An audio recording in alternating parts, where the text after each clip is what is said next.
to this talk. Massive audience here today. Let's just begin by sitting quietly together for a couple of minutes, just to land in the space.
And you might want to notice how you are in this moment. Any physical sensations in the body.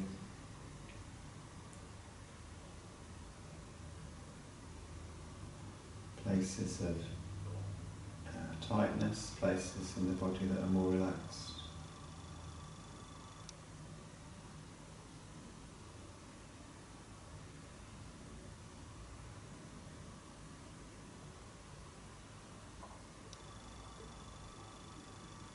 And you might want to notice how you're feeling, what you're carrying in your heart as you arrive here.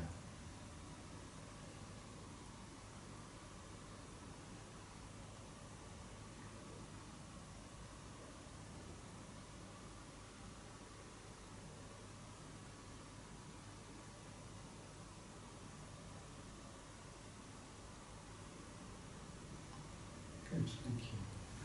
Just open your eyes in your own time. So the talk's called Radiating Love, which was just a phrase that came to me when we were planning these months ago.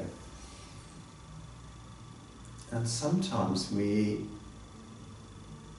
are in a place in our lives where that feels like it's coming very naturally to us. And it is often, loving kindness, compassion, two of the higher virtues in Buddhism, things that we're supposed to aim towards. So I thought I'd begin with just thinking about why are we supposed to be being kind to each other? Why are we supposed to radiate love?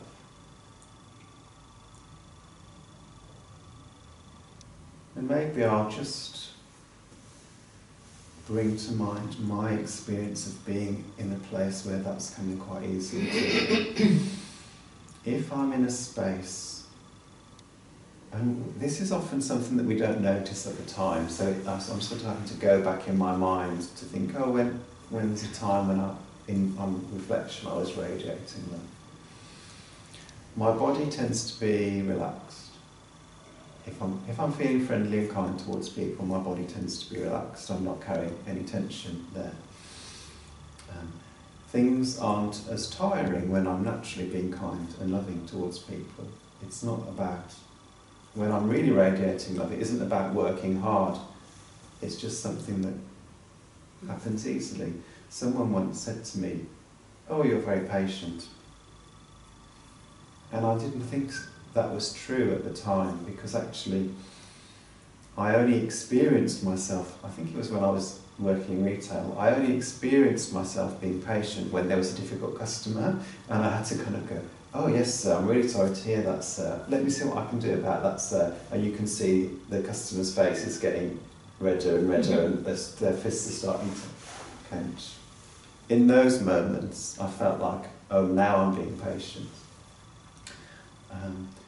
But actually, I was just naturally being patient when my friend noticed.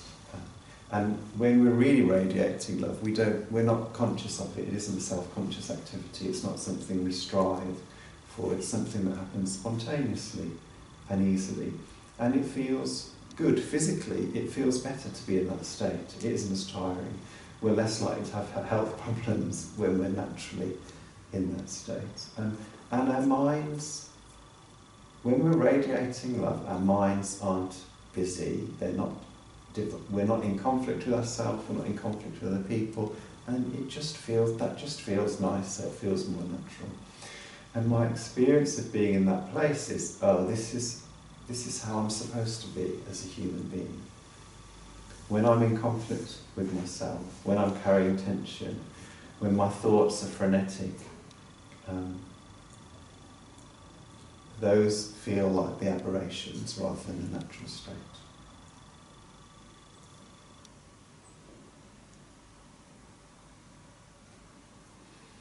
And yet, whilst it's true that sometimes we find ourselves in a place where it's very easy to be loving, sometimes that isn't true. Often the mind is busy, we are carrying tension, we are divided against ourselves, we are upset with other people. That's how it is to be human.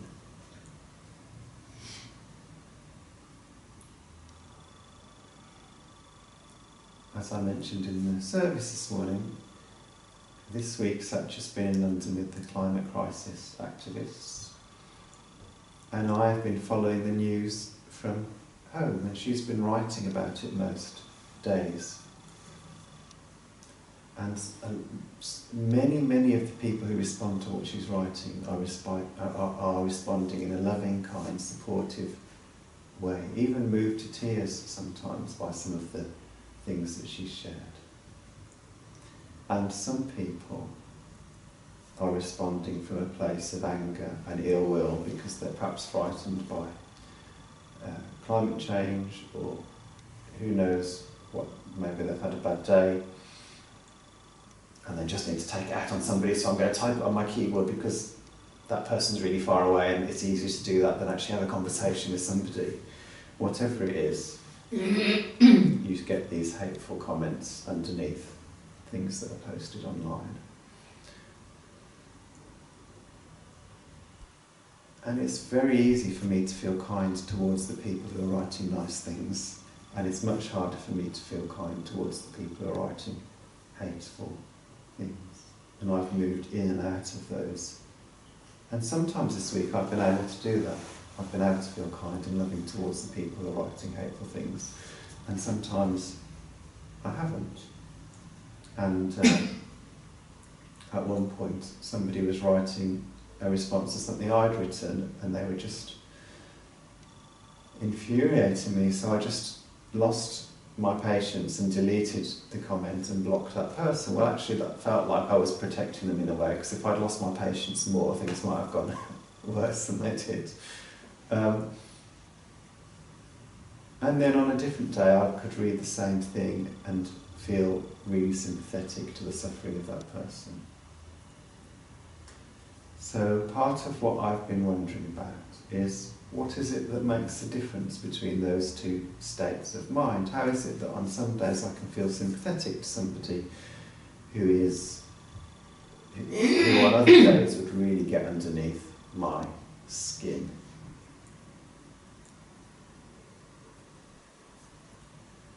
And one of the things that makes a big difference is being honest with myself about the sort of person that I am, looking into my own heart, not just at the things that meet the Buddhist ideals, but particularly at the things that don't, looking at the things in my own shadow. Remembering the times when I have felt angry at the world or at other people. And remembering that when I felt angry, usually it was because I felt hurt underneath on some level. And also remembering that when I felt angry, I was desperate for somebody to be able to listen to me, and yet communicating in a way that made it really hard for people to listen to me. So then the hurt becomes deeper.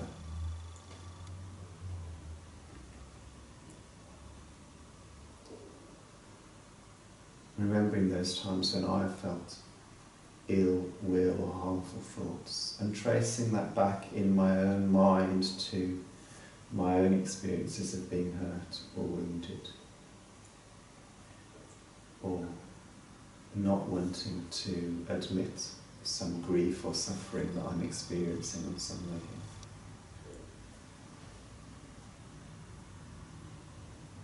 The more deeply I come to understand my own greed, hate and delusion. I don't like using the word hate because sometimes I think people don't like to identify with it because it seems a really negative quality. It's one of the 3 poisons in Buddhism. And some people translate it as ill will, which has got a much softer sound to it. And yet, very occasionally, what is in my heart isn't ill will, but it's hate, because I'm feeling protective of myself or of somebody that I love.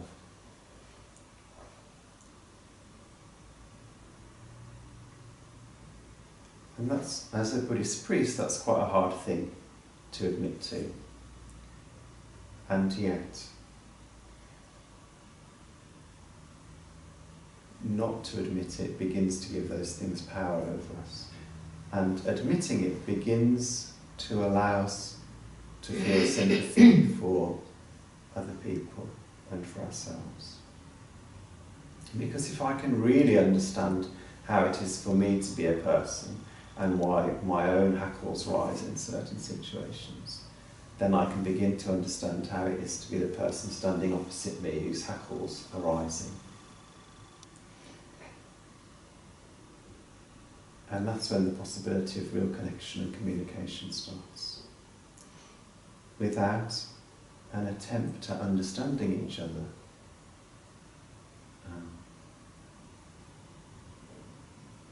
real communication isn't possible.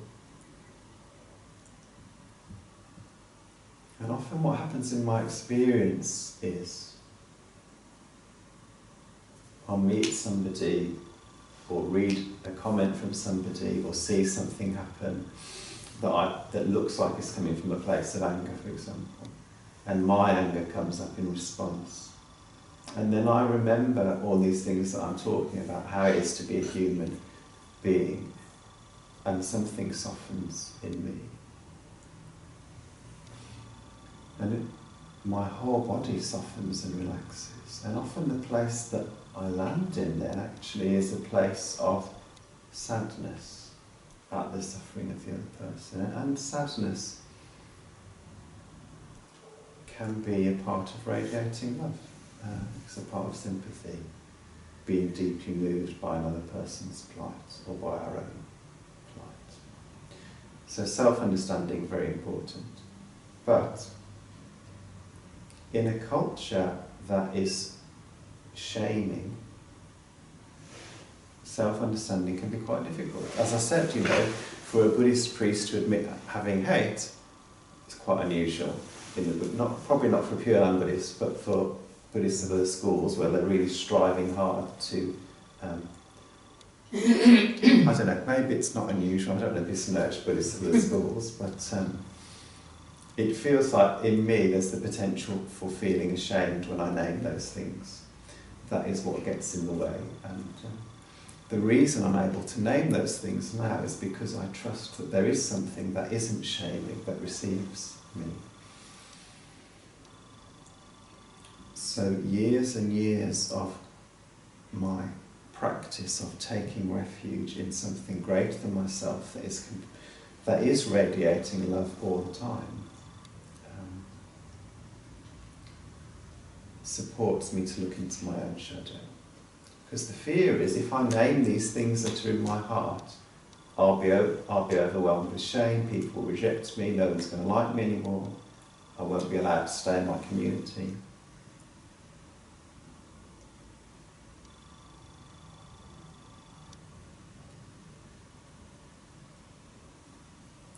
And of course there are real ways of behaving that we might fall into that do get us expelled from communities because other human beings are vulnerable. And yet there is something in the universe that is robust and has the capacity to receive me, whatever state I'm in.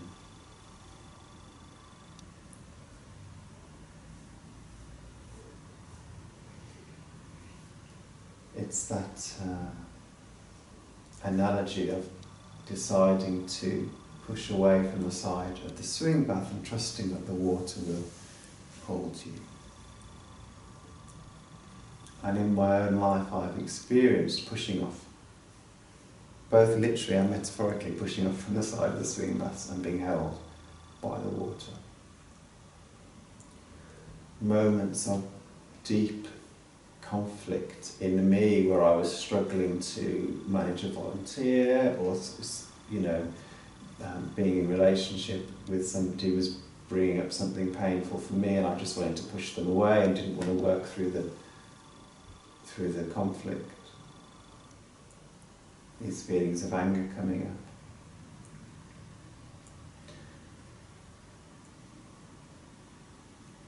First impulse in me is to isolate myself in those moments. Second, or maybe third or fourth or fifth impulse is to come into the shrine room or into my office, light a stick of incense, make an offering, and make that connection with the Buddha, with the spirit of the Buddha that is still available to us to this day. And sometimes in that process of lighting the incense and put it in the offering bowl and sitting in front of the Buddha statue, there is an experience of being received and settling, and actually I can be myself completely here. Whatever is in my heart, I can sit here, and that's okay, because regardless of whether I am able to radiate love or not, the Buddha is doing it. And sometimes I'm so wound up that that doesn't happen straight away, and yet I am able to trust that even if my own strong feelings mean that I'm pushing everybody away, even the Buddha isn't accepting my rejection. He's still sitting there, radiating love. The Buddha of infinite light is the friend that always stays by your side, regardless of how badly you treat them. And in the act of trusting, my own shame is undermined, my own self-criticism is undermined, and it becomes more and more possible for me to have the experience of accepting, this is the sort of person I am.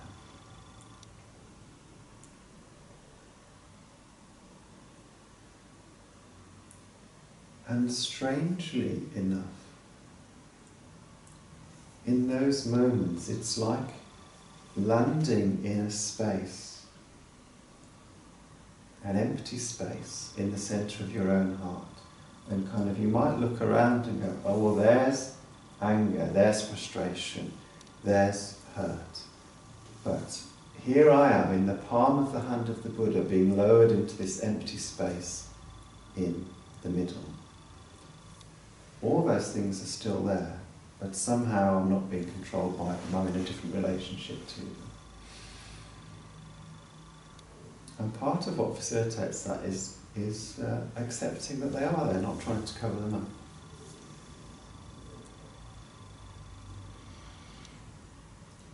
And this is why Dharma Vijaya called his most recent book The Dark Side of the Mirror.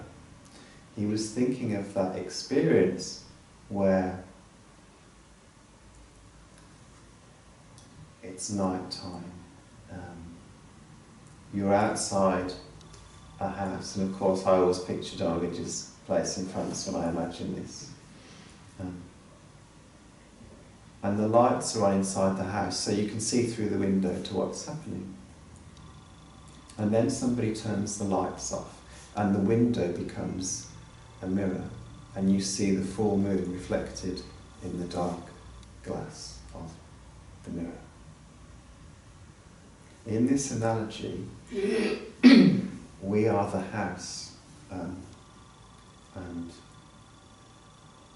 the light being turned on is our own ego telling the story of, oh, I'm this sort of person, I'm not that sort of person, I'm good, look at me, I can do all these things, and when that light of ego, of denial, of conceit is turned off, naturally we become mirrors for the Buddha's love and mirrors for the world around us, so we can more easily see the suffering of other people, however it's presenting itself, whether it's presenting itself obviously as suffering or whether it's presenting itself as upset and anger. And we can also see when that ego light is dimmed, when that conceit is dimmed, we can see the Buddha's light shining on us and shining on everybody. So, when I reflected on the title Radiating Love, the image that came to me was of a stone that sits all day in the sun, taking in the heat. And then at night, it gives the heat of the sun. And it's a bit like that, really, when we allow ourselves to be warmed by the light of the Buddha,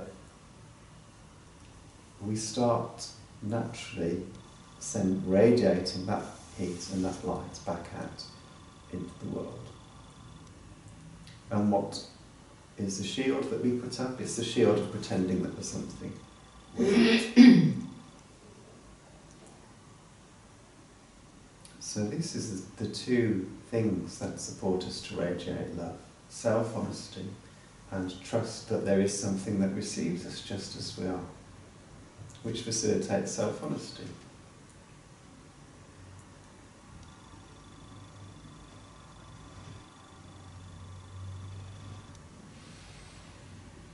And the thing that I experience in that moment is often a sense of relief, actually. There's a part that likes to pretend it can be strong and can be loving in all situations, and that I'm never going to be triggered and I'm a perfect priest. And then I read something that upsets me and I spend minutes or hours ruminating over it. And then I come into the shrine room and make an offering and feel loved. And in that mode of being loved, there is a deep acceptance of my own limitations, which, of course, is what I was avoiding feeling. Part of me doesn't want to be the sort of person who gets upset by things. And yet, paradoxically, in landing in the reality of how it is to be me, somebody who occasionally gets upset by things, there is a deep sense of relief. I'm much more grounded suddenly. There's often a feeling of tiredness that comes because it takes quite a lot of work to pretend to be something that you're not. And there is a feeling of being vulnerable, and there is a feeling of being loved.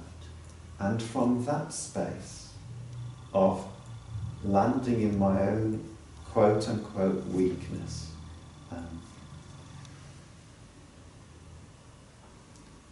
from the outside, it will look like I am naturally radiating love.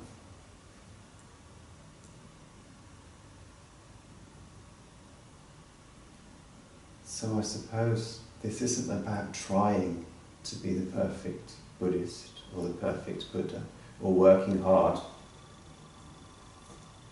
to get in a place where you're completely patient and completely loving. It's about beginning with the reality of, oh, this is who I am now. And in saying that and accepting that and feeling the Buddha's deep acceptance and love of you in that moment, this is how I am now. That's when to return to Dhammavidya's image, that's when the ego light goes off and the light of the Buddha can shine through.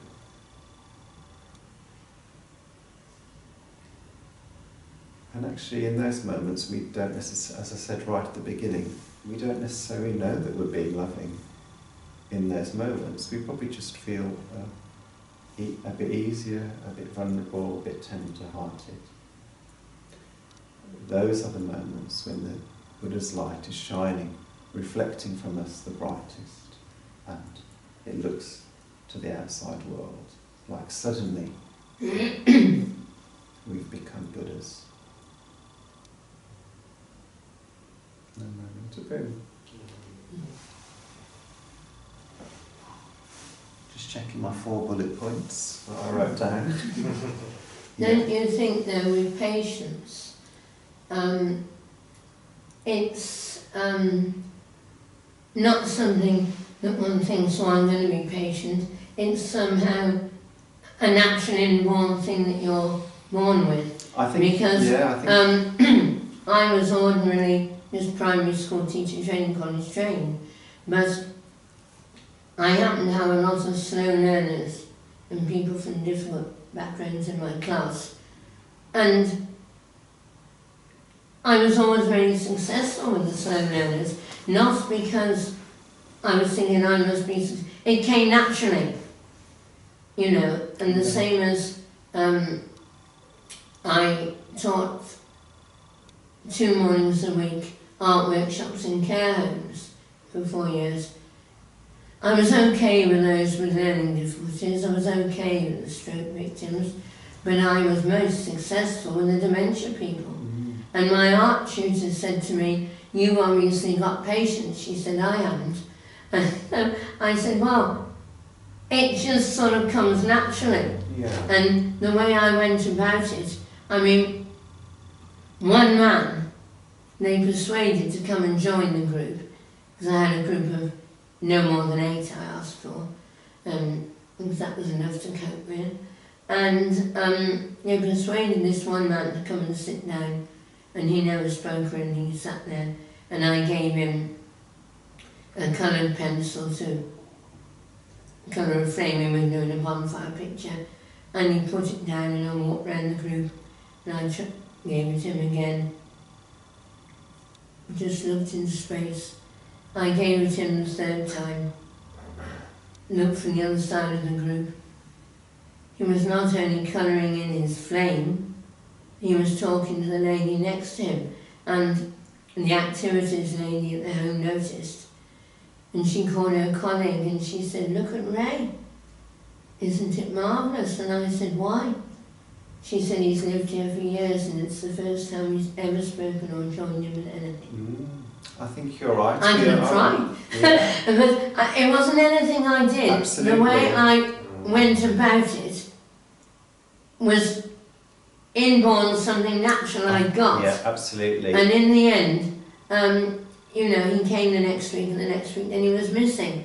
And some of them sometimes were because they had a hospital appointment or a relative came to take them out of them. So in the end, I asked what's happened to Ray. She said, oh, he's left. She said he's gone to a care, and this was at Dagenham. He's gone to a care home the other side of Worcester, where there's a lot more things he'll be able to join in with. Well, I mean, it wasn't really anything I set out to do. It just was something natural in me. And that's why I said the times when it's coming, we don't notice ourselves, No. other people notice No. it. And and some groups of people, for me, will be really easy to be with, but for the person next to me, will be really difficult for them to be with, because they've got different buttons that get pressed. Yeah. You know, that's why I think it's good in your life to spend time with people who it's very easy and natural to be patient with, because we need that. And every now and again it's good to spend time with somebody who pushes your buttons, because then there's a learning opportunity. But you're right, we're all born with that capacity for patience and loving kindness. And it gets knocked out of us in different ways. That's how it is to be human. And some of us, unfortunately, for some people, it gets knocked out even before they're born, because of, you know, the circumstances of family life, even in the run-up to the birth. But I do believe that there is an innate capacity in human beings to be loving, or to reflect the Buddha's love, however you want to put it. And sometimes it comes easily and naturally, like in the story you described. And the times when it doesn't, are really interesting and useful learning opportunities. Because probably if someone was trying extra hard to be patient and it wasn't really their inborn natural them, it probably wouldn't come over the same. Absolutely, yeah. People are very good at picking up on mixed motivations, which isn't to say that we shouldn't try to be patient, you know. No. When I was talking to those, when I felt like I was trying to be patient, when I was talking to that customer who was really upsetting years and years ago, if I'd just sort of gone, oh, I can't handle this, you just stop being an idiot, that probably wouldn't have helped the situation. So there is a value in restraint. There's a place for that. And it's really important when you notice that, you know, those times when you feel like, oh, I'm having to work hard to do this, it's usually a sign that there's something to get curious about at some point. Yeah. It was very, very strange yesterday. I thought of you. I walked through Sainsbury's car park to go shopping in St John's, and there was a little corner. They'd obviously asked if they could do it, of two men and a woman, with watchtower and all that there, you see. And as I walked past, he said, can I stop you a moment? And are you interested in this, etc.?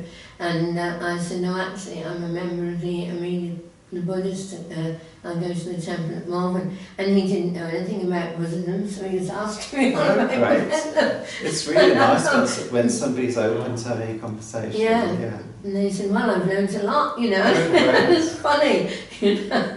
Yeah. Really funny, I thought. Yeah. All right, well, thank you both.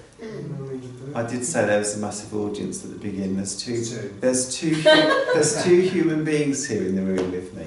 I was saying to David the other day when it was just the two of us.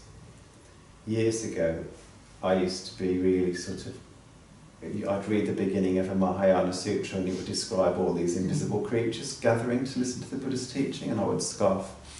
And now, not that I've got a strong sense of invisible creatures appearing, but I do have a sense of trusting that even if there's just me giving a talk to an empty room, somehow something is receiving that intention or communication. But as a human being, I do particularly enjoy having human beings to talk to. So thank you, and Namo Me to Be.